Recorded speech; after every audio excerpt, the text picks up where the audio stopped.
carry a man, a larger edition is needed. To carry a man? Where? Into the past or into the future? This is a time machine. All right, George, now you've had your little joke. Suppose you tell us what this contraption's really for. I've already told you, Doctor. The larger model can be used to carry a passenger on a journey through time. Not through space, mind you, but through time. I say, George, if you're going to start floating about in the future, aren't you going to rather mess things up for the rest of us?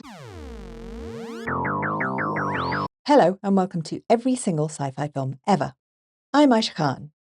Today we'll be talking about The Time Machine from 1960 and a lot about H.G. Wells and the influences on him to write the book that popularised but actually did not create the first time machine. Before we get to that, I need to take a second to reminisce on the amazing journey we've had with what is widely known as the golden age of science fiction cinema, the 1950s. The decade began with a small trickle of science fiction films which were largely looked down upon, and pains were taken by the studio to avoid classifying films like The Thing from Another World into the genre. The decade ended with a plethora of films being churned out by Hollywood on every budget to satiate audiences. Although I'm feeling sad to be leaving what is a phenomenal decade behind me, the 1960s is actually a very exciting time for me. Firstly, the 1960s USA is one of my favourite periods of history and culture. And secondly, there are actually a fair few films that will push the science fiction genre in ways that will leave a huge mark on cinema history. So back to The Time Machine, which was directed by George Pal, who had made quite a name for himself directing or sometimes producing science fiction films. It starred Australian Rod Taylor in his feature film debut, and it went on to win the Oscar for Best Special Effects that year. The film was based on the 1895 book by H.G. Wells, who was writing right around the time cinema was first invented. And I have the perfect guests to speak to us about all of this. Keith Williams is a reader in English literature at the University of Dundee, where he runs the science fiction programme. He has a special interest in the pre-1945 period and is the author of the book H.G. Wells, Modernity and the Movies. Welcome to the show, Keith. How are you doing? I'm very well. Brilliant. Joining Keith is Ian Scott, who is a professor of American film and history at the University of Manchester. He has written extensively about politics and film in Hollywood. Welcome back to the show, Ian. How are you? I'm very well. Thank you for having me back. Brilliant. Keith, can we start with you and talk a little bit about the book, The Time Machine, and a bit about Wells? Where was he when he was writing this, and a bit of history before we get to the 1960 film? Sure, yes. So Wells was really just starting out at this point. It was The Time Machine that made him more or less an overnight celebrity, but he was really struggling to establish a literary career. And The Time Machine itself was first published in various serialized forms, and the book itself was published in 1895, which is also the year of the cinematograph. The Lumiere brothers invent this machine that makes it possible to project moving images, and we usually think of that as the year of the birth of cinema. So this is an extraordinary coincidence. One of the things we can maybe talk a bit about today is that sort of link between the idea of sort of voyaging in time and the cinema itself as a kind of space and time machine, which is quite a well-established sort of narrative in film history. And it's interesting because of how many adaptations of his works we've had in the 20th century as well. Yes, that's right. They've not always been wonderful in the way in which they treat, the deeper ideas of Wells's texts, but they've often sort of creamed off the kind of proto-cinematic qualities, the sheer sort of power of Wells's visual imagination, and the way in which, say, a text like The Time Machine appears to give you a kind of almost a virtual experience of sort of voyaging in the machine with the time traveler as he's kind of watching the world sort of speed up in front of him, a bit like watching a film that's accelerating at vast speed. And we've got, like, The Time Machine is considered the book that popularised the idea of a time machine. But you mentioned that it's not the very first book to have the concept of a machine that travels back and forth in time. No, that's absolutely right. I mean, Wells uses the term machine explicitly in the title, but there are other. I think the idea of traveling through time using some kind of artificial means, is very much in the air in the late 19th century. So, for example, there's a novel published in Spanish in Barcelona in 1887, which is the year that Wells begins to start writing the time machine as a kind of college magazine story. It's called El Anacronopete in Spanish, and it basically means he who flies against time. But it's sort of about a kind of TARDIS-like machine that can kind of fly contrary to the rotation of the Earth and therefore sort of travel backwards and forwards in time. There are lots of other examples as well. But we tend to think of Wells as setting the industry standard for this. Thank you for that. Ian, can we talk a little bit about 1960, USA? Is there any particular reason that a lot of kind of Verne Wells type of late 19th century adaptations are being made during this period? Yeah, it's an interesting period, isn't it? And we've talked before, haven't we, about the fact that science fiction and the Cold War within an American context seems irrevocably linked together. They're almost fused in a way, that we're dealing with the threat of annihilation, nuclear destruction, technology. Wells and Verne, as story writers, are coming from a different age. They're very interestingly, I know Verne only just, doesn't he, straddles the 19th and 20th centuries. Wells much more straddles the two. But that particular period then, almost a century or half a century before we get into the Cold War, is very interesting for that diffusion of conformity, the past and nostalgia, and what the future might hold for us. I mean, the beginning of the time machine, it's very interesting, isn't it, that we're on the cusp of a new century. There's a prophetic element to it all, that we're going to live with a new age that's going to change the world. But so for America in 1960, there's comparisons to be had there, isn't there? I mean, the election of John F. Kennedy in 1960 is a prototypically positive moment for America or for the world. Rhetorically, politically, sense of progress, new frontier, all of those things that have been casually and historically thrown at Kennedy are all part and parcel of that development. So you might then want to ask, well, what have Verne and Wells got to do with this? Well, space race, scientific progress, all of those things are in tune with where America is going in the 1960s. And in a way, you can't escape, can you, the sort of nuclear question. It's there in the film. We only get as far as 1966, and we've got nuclear annihilation happening in the film. It'll take a little time to explain, but you see, it's the last alert. Hurry! No, but listen, this is important. Look. Atomic satellite zeroing in. That's important. Come on! I've got to talk. Come on! Philby! Hurry! Hi! Till you're all clear! But Philby, I've got to talk to you! But I suppose also, there's an interesting comment earlier in the film about that sense of conformity as opposed to more of a kind of secular progressivism going on. And I think that's part and parcel of Hollywood's culture too. Remember, we're entering a decade where the production code is going to collapse, censorship is going to be revised. There's a sense that the world is changing to something a bit more, both literally and figuratively, a bit more explicit. And there's a little bit of that in the film, isn't there? I mean, it's a little bit conservative in lots of ways in the film, but it has some kind of slightly horror moments to it, doesn't it? Particularly when we get to the extended scenes where we've got Morlocks attacking George. And in a way, Powell and as a director and Hollywood generally as a culture are beginning to get a sense of how to use that explicitness a little bit more. It wasn't a very good example, but I read one review that was saying, well, if you want to see special effects, you should go and check out something like Psycho.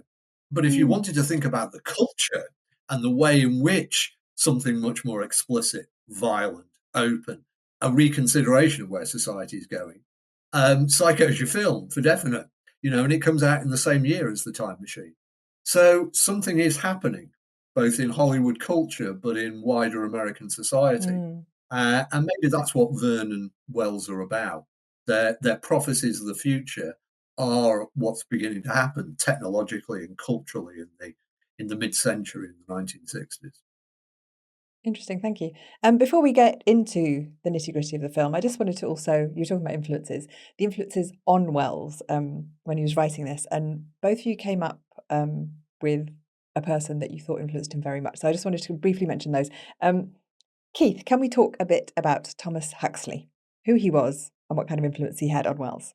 Well, Thomas Henry Huxley, who was somewhat unfairly known to the popular press as Darwin's bulldog for his promotion of the new evolutionary thinking, was also the director of the degree program that Wells took in the 1880s at what became Imperial College in London. So Wells took a degree in biology and geology. So those are the two key sciences for, as it were, exploding the sort of creationist account of human centrality in the universe.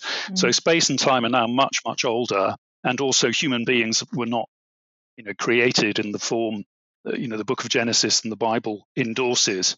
And you can see so much of that reflected in the novel itself, and to kind of speculate about what might happen to human beings in the future. But Thomas Henry Huxley, although he was he had this reputation for being a ferocious promoter of Darwin's views, he wasn't what we would now call a social Darwinist.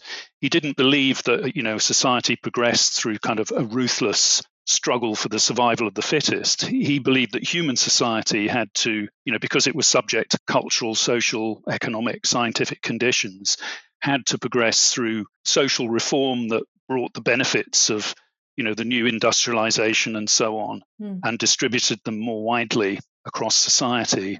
So in Wells's novel, the reverse of that has kind of happened. The Victorian socio-economic divide has become so extreme that it's become a kind of socio-biological one. And I think the text is following Huxley in the sense of taking exception to the idea that human evolution is a purely natural process, because what's happened to divide the Eloi and the Morlocks is a form of unnatural selection, where the benefits of the Industrial Revolution have not, as it were, been distributed or not been used in a sort of socially just, collectively beneficial way, but they've been used to essentially kind of reinforce and ironically biologize class differences and differences in wealth and status. So the Morlocks have been kind of monstered by that process. They've been forced to kind of live underground and sort of labor for the benefit of the Eloi's ancestors. And the Eloi themselves, who are the descendants of the industrialists and the rich and so on, have become kind of parasitic drones who are sort of living on, that kind of underground labor. So Thomas Henry Huxley's Evolution and Ethics, which is a very famous lecture that he gave, which was reprinted as a book and very widely distributed and read, is one of the texts that's kind of driving the vision of the time machine and the kind of challenge it presents both to the Victorian class system, but also to sort of rather more facile ideas about the inevitability of human progress. Great, thank you for that. Ian, can we talk a little bit about William Morris, who I only knew as an artist and textile designer, but I've since learned was a bit of a writer as well.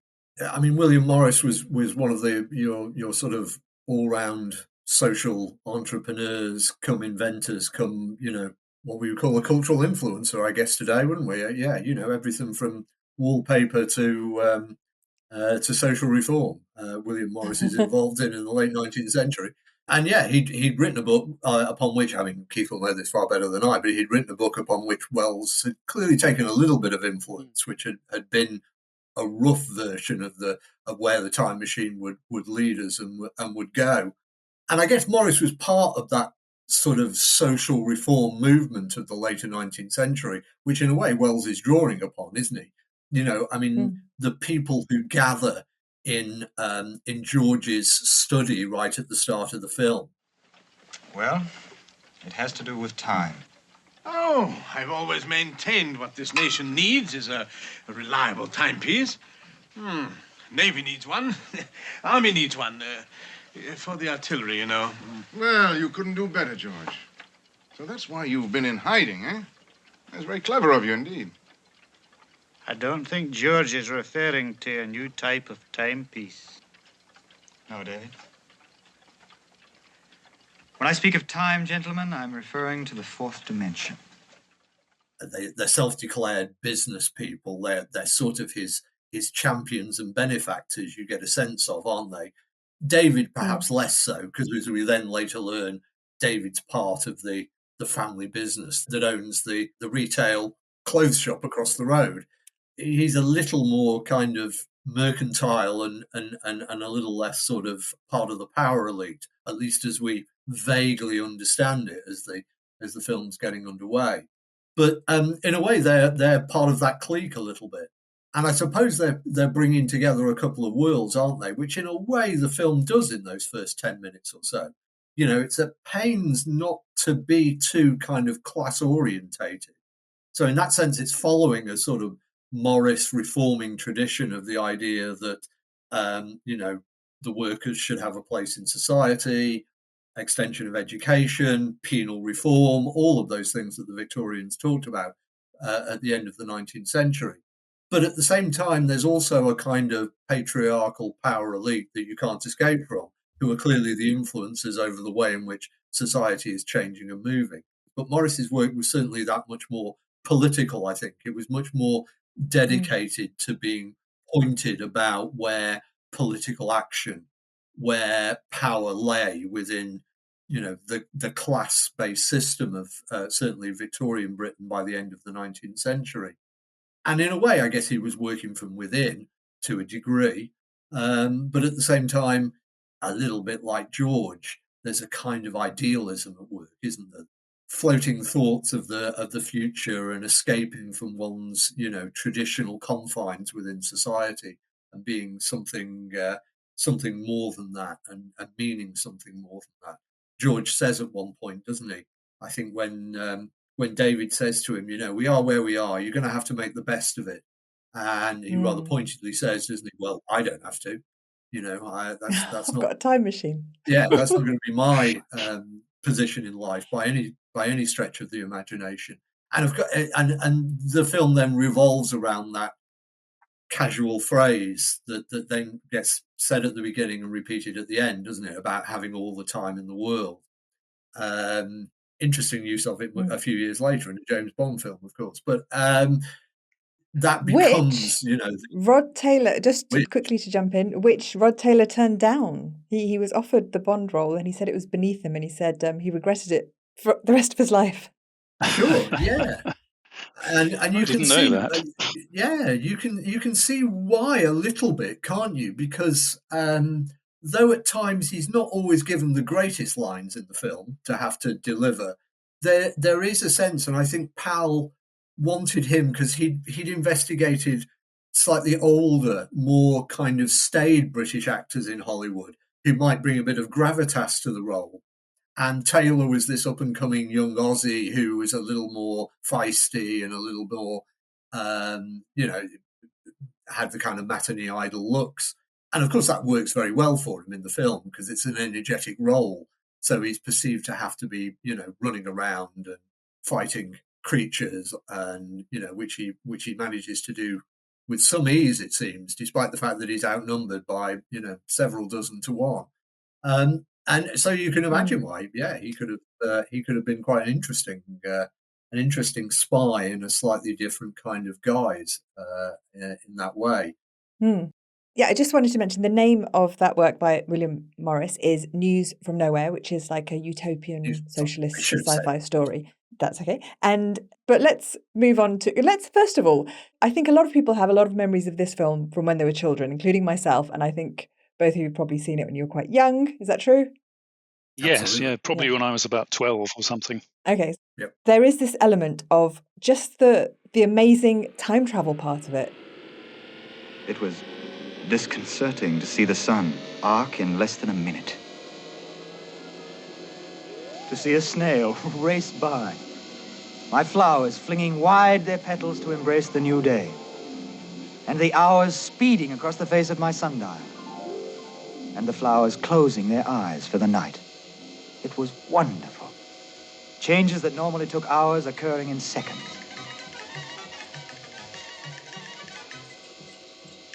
dear Mrs. Watchett. Always able to tell me what tie to wear, but never able to decide to wear anything more stylish than the type of clothes she has worn all these years. And as yet I was traveling very slowly. What if I went faster? It's such a beautiful little setup of when he actually starts traveling in time, and the actual time machine, which is a fantastic design in itself. So, Keith. Sure. Well, I mean, the time machine itself is a wonderful piece of retrofitted Victorian futurism. It's a beautiful object, even when you see it as a model initially. But it's also been seen by cinema historians as kind of mimicking, the sort of plush seat that you might take up to sort of watch, to be enthralled and to marvel at this new experience of being able to kind of sit in the same space, watching things happening outside your own time and space on a cinema screen in this virtual form where temporality can be elasticated and can be stopped and can be reversed and can be frozen and so on. I think that there are very self-conscious references to that in the film.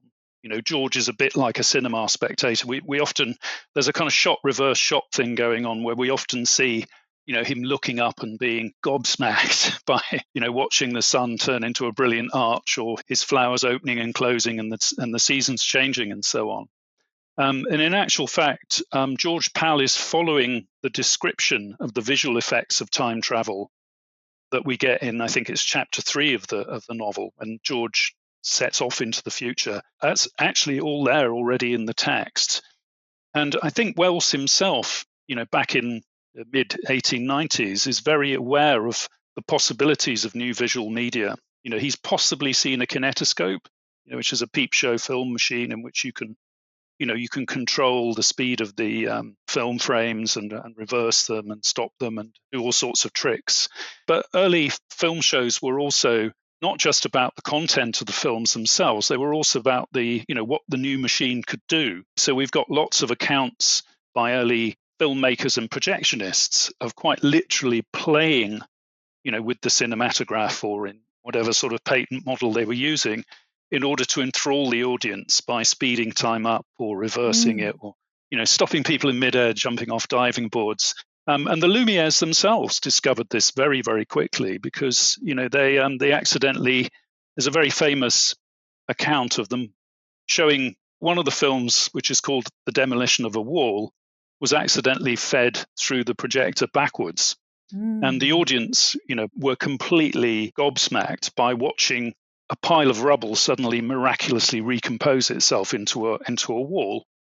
And of course, when the time traveler comes back from the future to his own time, we get a very similar effect in the text, where he talks about, the familiar walls of the laboratory recomposing themselves around him.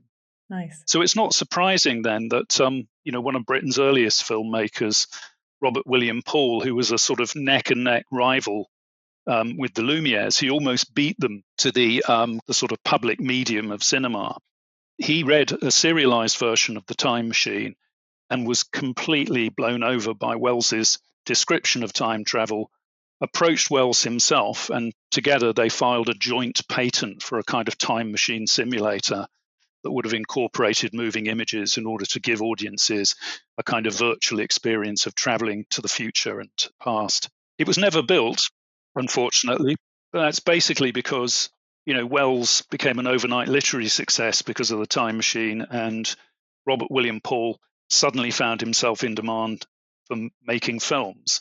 But I think that idea of the cinema itself as a kind of space-time simulator, has never quite gone away. It's still very much part of the, the visceral sort of immersive thrills that we get from moving image media, even in the 21st century. So I just wanted to mention that the people who designed it were Bill Ferrari, was the head of design, MGM, with George Pal and the illustrator Mentor Hubner, which I'm probably pronouncing incorrectly. I will put up some of Hubner's designs on my Instagram page once this goes live because they're beautiful illustrations of the film and of the time machine. And it was built by Hua Chang, who would go on, science fiction fans, to design many items for the Star Trek series from 1964, including the tricorder, which is possibly my favourite Star Trek item. But he wasn't credited for those, and people found out about him later. Okay, so time travel, I just want to quickly mention, I'll go to Ian for this, because that scene where time is going, I just love that scene so much. And the bit where the mannequin's clothes are changing is fantastic. But then I started thinking, because we've covered The World, the Flesh and the Devil, and the mannequins feature quite prominently in that. And then there's like almost like a legacy of mannequins in like science fiction films. What's going on there, Ian? I wish I knew. I think one of the things about the mannequins for the film, plus that passage through history that we get at that period in the movie, is that they're actually just become a recurrent feature. It's kind of prophetic in that sense, isn't it? In one sense, that if we asked somebody at the end of the 20th century, would we still be looking at mannequins in shop windows after the first quarter of the 21st century? We'd have probably been slightly skeptical and dubious, and yet here we are. They still exist. But it just becomes a recurrent for George, doesn't it? It's his comfort blanket in a way. It's the thing that he clings to as he slowly moves. In the first part of his time travel, anyway, he slowly moves through time. Of course, in the next part, once we're beyond nuclear catastrophe, things change rather dramatically. Yes, the mannequin actually the mannequin sequence actually originates from Carol Reed's 1941 adaptation of H.G. Wells's autobiographical novel, Kipps, where Kipps, like Wells himself, is apprenticed to a draper, and the mannequin and time jumps across the changing fashions through the seasons and the years are used to sort of signify Kipps growing up and serving out his apprenticeship. Interesting. I think Powell was probably also aware of the adaptation of The Time Machine on the small screen. Right, this is the BBC one. The BBC 40s, right. 1949 adaptation. Can you tell me a bit more about that? Yeah, sure. It was a very innovative piece of program making. BBC Television had only been reinstituted again after the Second World War in 1946, and it was one of the most ambitious BBC drama productions in terms of the way in which the program was put together. So some of it was live, as BBC drama was at that time, but it also used filmed inserts to visualize the process of time traveling, and it used a voiceover. So I think Powell was very well informed, about the prehistory of his own adaptation, as well as knowing a lot about the very earliest period of cinema. When George is watching the mannequin, Mrs. Watchett, his housekeeper, sort of shoots across the screen, and we hear this sort of tinkling, accelerated piano soundtrack, which I think is a definite sort of allusion to the way that early silent comedy worked, and the way that silent films were accompanied by a pianist and so on. Thank you for that. Keith, can I just talk a little bit about the year 802,701? Because it is such a ridiculous amount of time, and I imagine this is to do with the fact that it is based around evolution. But modern science fiction always tends to go for gaps in time that are very, very near. And I understand that as a device, that's kind of like, well, it's now really, like the subtext is it's about now rather than the future. Can you tell me a bit about why H.G. Wells went so far ahead into the future? I think the basic idea is that it opens up evolutionary time in a way that hadn't really been explored in fiction. The way that the time traveling journey is treated in the text and in the film is very, very different, because in the novel the time traveler goes straight to this remote future, where the forces of evolution have kind of, at least in the kind of artificial unnatural selection of the Victorian class system, have produced this kind of catastrophic bifurcation of humankind into two sort of subspecies. He goes straight there, whereas because Powell has changed the topical driver by kind of abandoning Wells's critique of class polarization, that's been taken out of the film, and a different topical driver has been substituted for it. And this, of course, is the notion that kind of militarized nationalistic application of science is going to become a kind of threat to the species itself. Hence the fact that we also get those stopovers, in the Great War and in the Second World War, and then in this hypothetical hot nuclear exchange in 1966.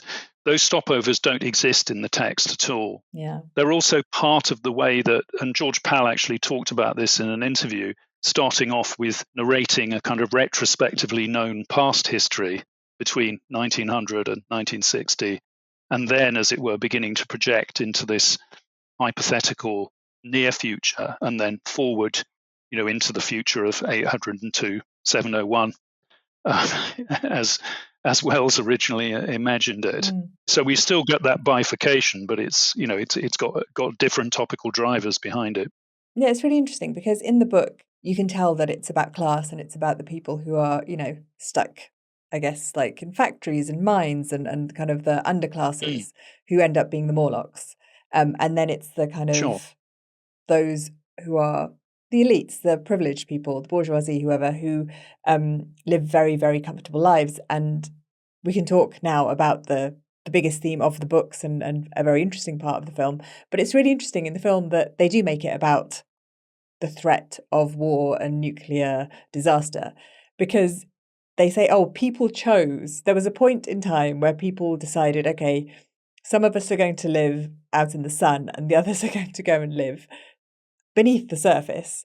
And the choice completely removes any kind of class commentary on that's obviously very, very common in the text.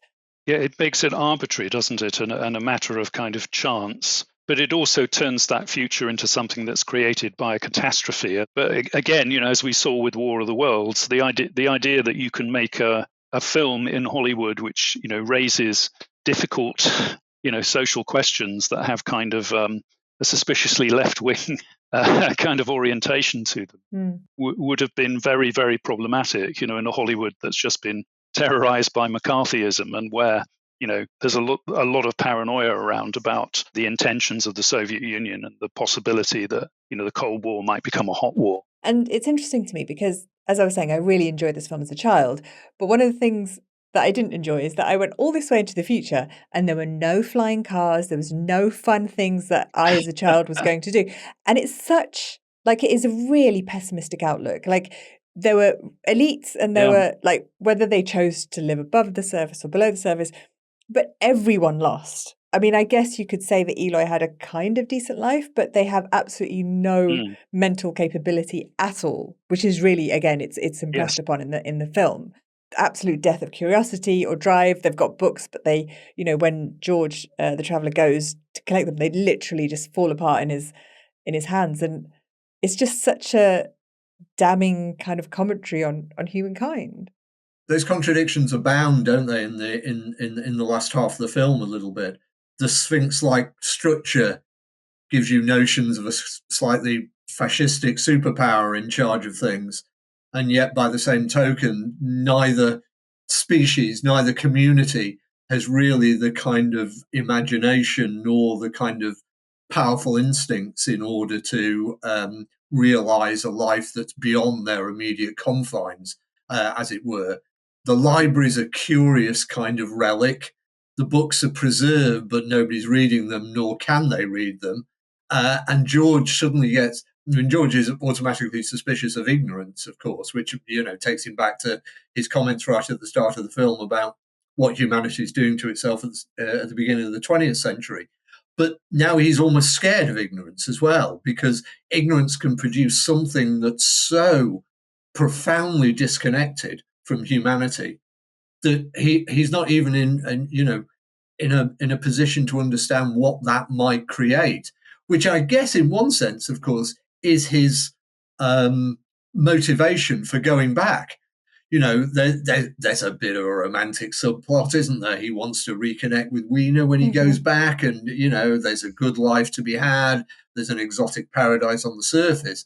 But also, in a way, what he thinks he can do is, if you like, almost manipulate and recreate a more perfect society from nothing. Because if he doesn't, that ignorance will lie there in perpetuity.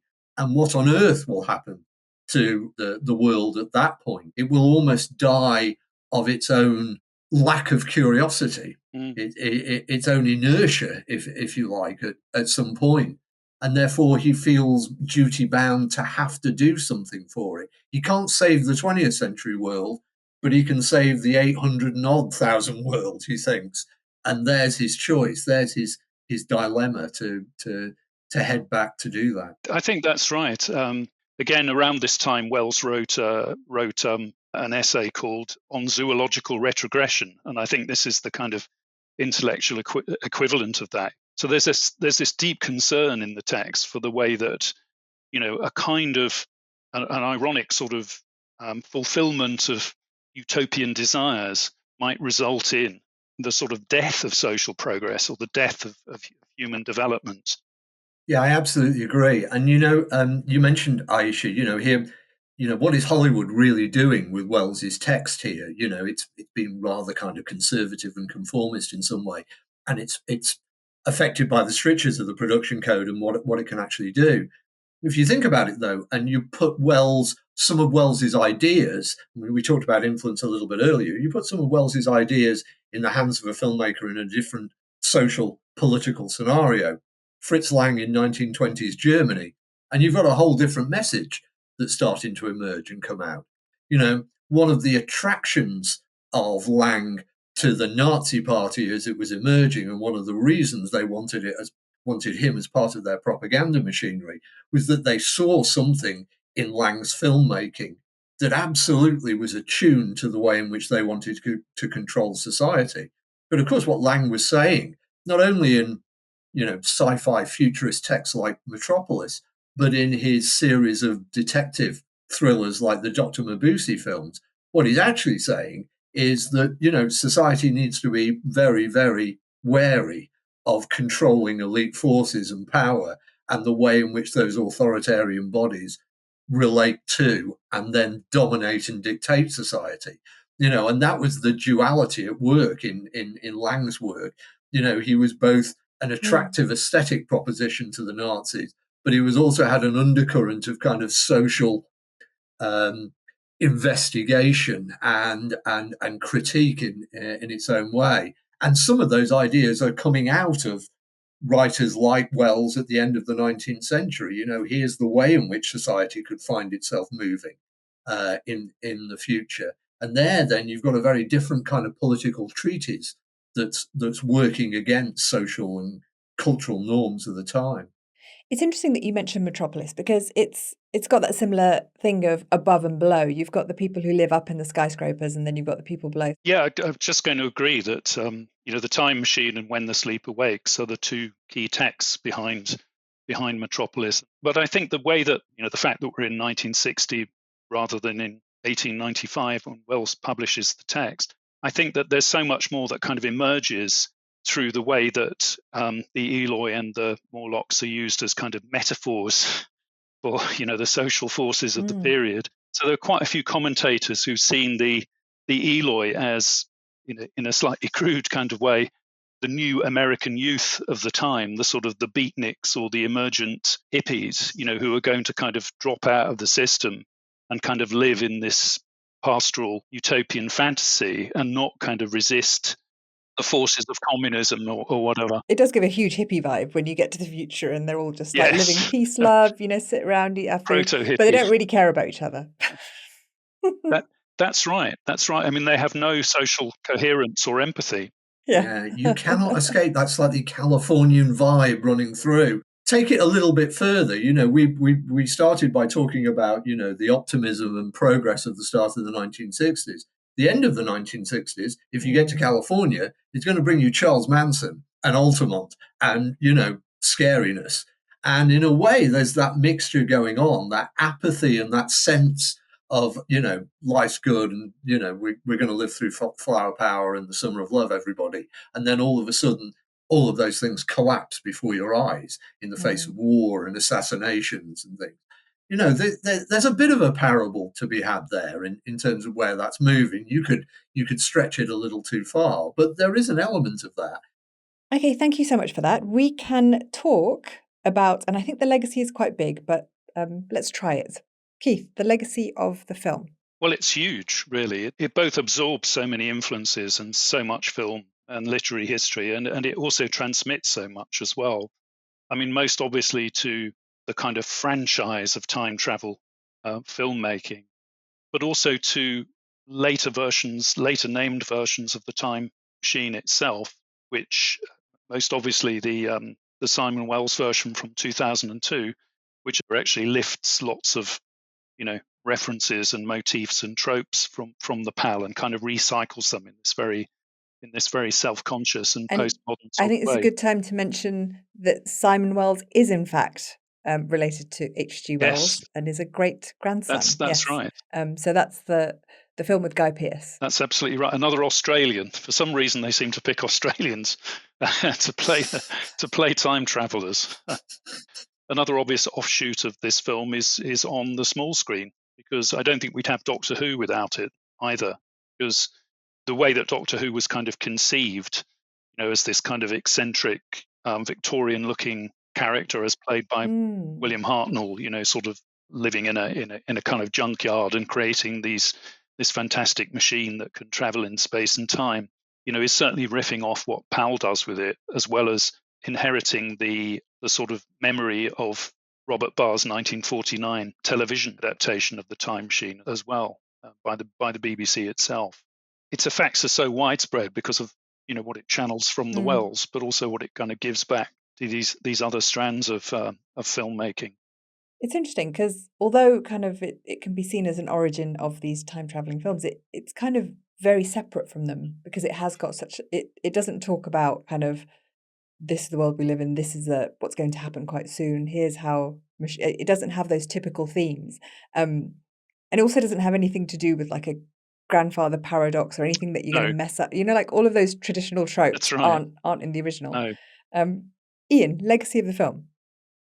Yeah, I mean, it's absolutely right. I thought too, just as Keith, the feature-length Doctor Who films of the 1960s have a little bit of that feel of Victoriana about them too, that the Time Machine is picking up on, and that's quite significant, I think, for the way in which Doctor Who, but also time travel, becomes a sort of easily manipulative technological accomplishment on TV, where for a long period of time you don't really have very much money, so you're struggling to show things that you can do on the big screen, and therefore it works so well and so prodigiously for so many shows.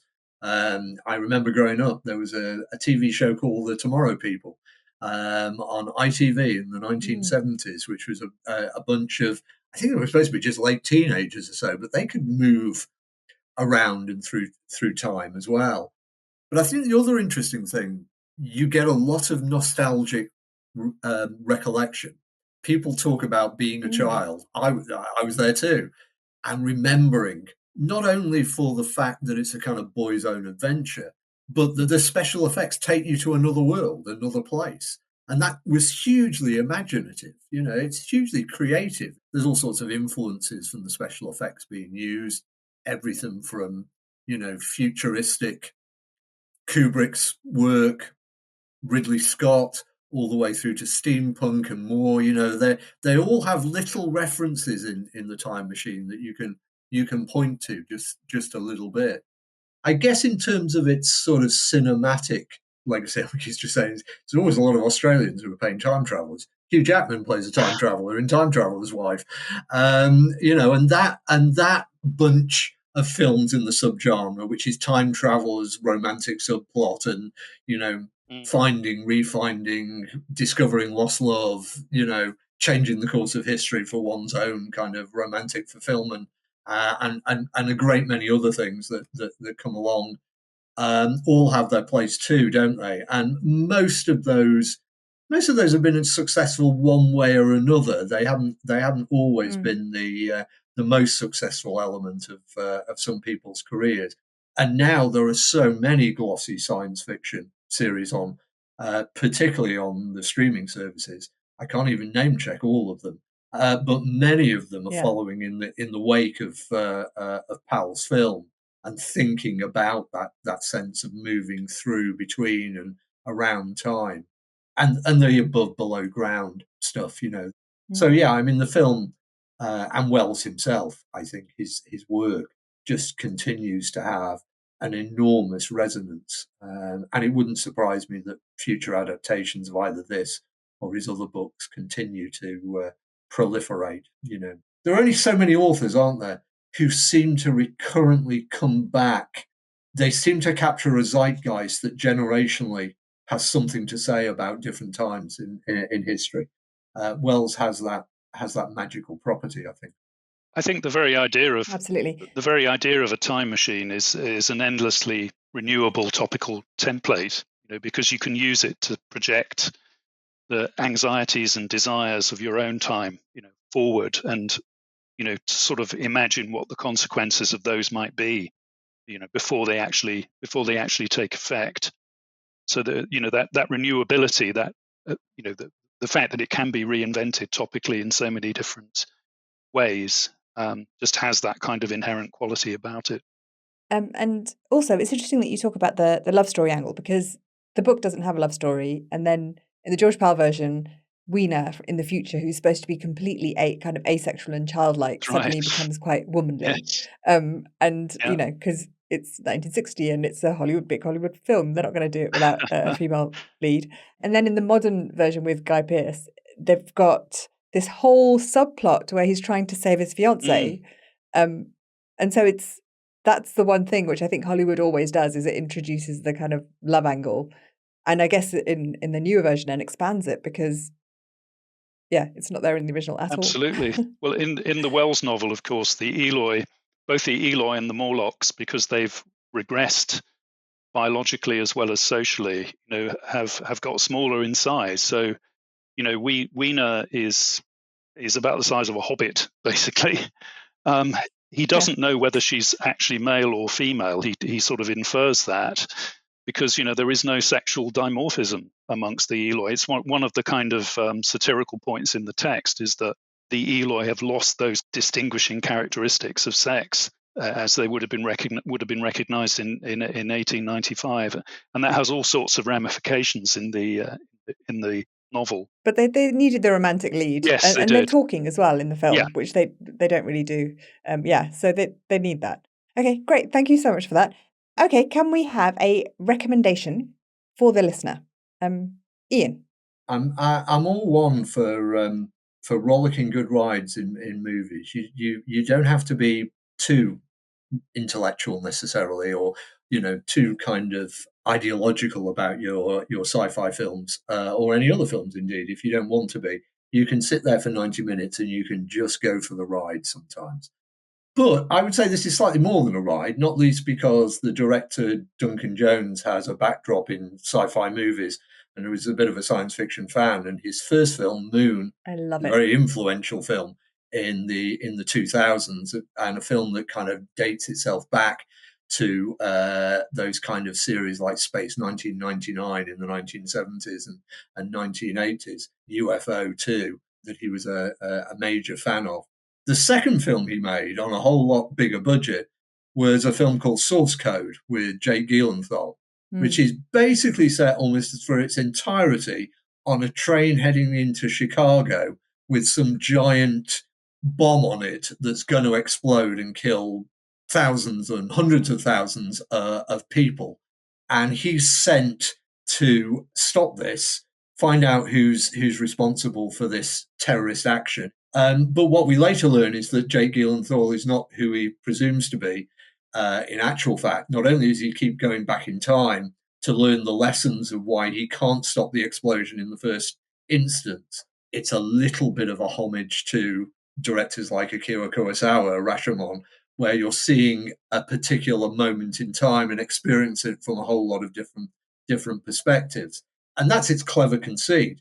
But it doesn't trouble you with that for too long. It's an hour and a half, and there's a rather kind of tragic sub-element to the film, which we learn about, that involves him and also involves his girlfriend partner, who is on the train as well at the same time. So if you want, 90 minutes of a knuckle ride, go for it. Source Code. Brilliant. Keith. Yes, I could certainly recommend having a look at some of Wells' other time traveling stories, which he takes in a very different direction. So the New Accelerator, I don't know whether people have read this, but basically this is the opposite of the Time Machine in the sense that time is not accelerated; it's frozen.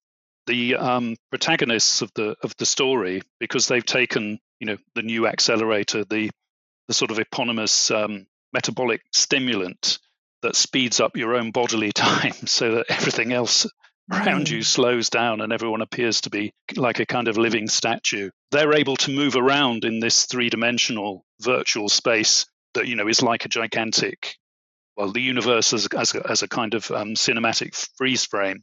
And there is an alternative style of filmmaking effect that's come out of that as well. I mean, this is in a sense the ancestral origin of what we now call bullet time, used so often in films like The Matrix to suddenly slow down a moment and then move you around whatever dynamic incident has been kind of paused at that moment in the film. But back in the 1920s, René Clair, the French surrealist filmmaker, made an entire film based around the new accelerator, which is called The Crazy Ray in English. And it's basically about a mad inventor who creates a kind of camera that can sort of freeze time in Paris. And a group of people who, are landing at the Paris airport and are not affected by the way that time is frozen, are then able to kind of wander around the city with all its inhabitants and its routines and so on, sort of paused like a kind of gigantic 3D freeze frame until, Dr. Craze kind of speeds it back up again or reverses it or whatever. So it's a wonderful metaphor again for the way that cinema can play with time, but one that kind of derives from Wells's own very different take on the notion of the cinematic, or the notion of kind of space-time paradoxes. Wonderful. Thank you so much for that. I just wanted to quickly mention that Woody Woodpecker appears in almost every single PAL film. Oh, wow. And that is because the creator of Woody Woodpecker is Walter Lantz, who helped PAL get his citizenship papers when he came to America. And in the time machine, a girl stops to pick something up from the floor during the air raid, and that is Woody Woodpecker. Ah. The only other one I remember it from is Destination Moon, where they're doing, it's very obvious in that there's a TV screen and they're doing some kind of demonstration. And he was apparently used in that because they couldn't afford Walt Disney. So but also PAL came forward and was like, oh, I know a different Walt. Yeah. This is Walter Lantz. Fantastic. So I thought I'd add that in. Thank you so much to both of you for coming on the show. Thank you so much for having us. Thanks so much. Great. That's it for this episode. We are now in the 1960s, and I hope you enjoy the groovy and tumultuous decade ahead. Next episode, we will be talking about The Silent Star, which is an East German/Polish production and one of the first science fiction films to come out of the Eastern Bloc. It was edited and re-released in the US under the name First Spaceship on Venus. Take a look at the podcast show notes on where you can watch that. As always, I would like to thank those of you who are supporting the podcast over at Patreon. And you can join them at patreon.com/Every Sci-Fi Film if you want ad-free version of the podcast, which is exciting if you don't like ads, but also you get to support an independent podcast, which is quite frankly, in my book, quite heroic. But that's not the only way you can support this podcast. You can help by sharing the podcast with your sci-fi, history and film-loving friends, and you can leave a rating or a review on your favourite podcasting app. Thank you so much for the enthusiasm and support from you guys. And as per usual, I'll be back in 2 weeks. Bye-bye.